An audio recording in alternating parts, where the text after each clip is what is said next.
We race to develop a coronavirus vaccine. Some major questions are emerging. Good evening. I'm Kimberly Hunt. And I'm Steve Atkinson. A lot of people are wondering if the government could force people to get it, or could people who refuse get banned from stores or lose their jobs?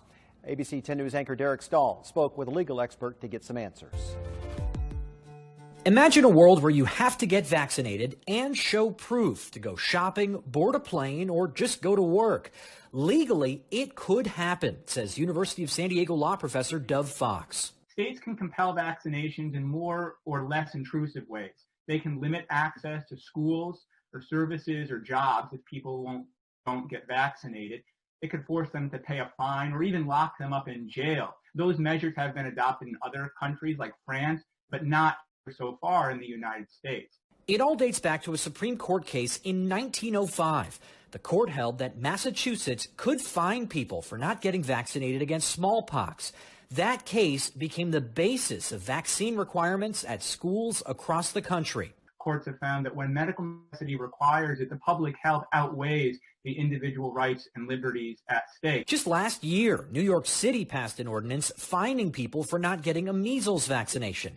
But there's a big difference between what states have the power to do and what Congress could do. There are these questions, separation of powers, Commerce Clause questions. Professor Fox says a federal vaccine requirement would probably get shot down by the current Supreme Court based on a 2012 ruling on the Affordable Care Act. That means we could have a patchwork of different vaccination requirements in different states.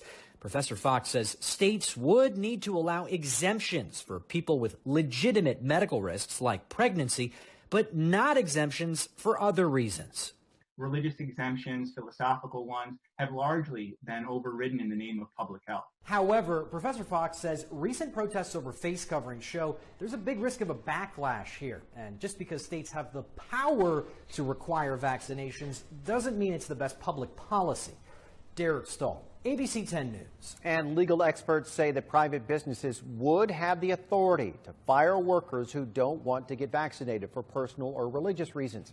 Companies would just need to show that there are significant costs at stake for having unvaccinated employees.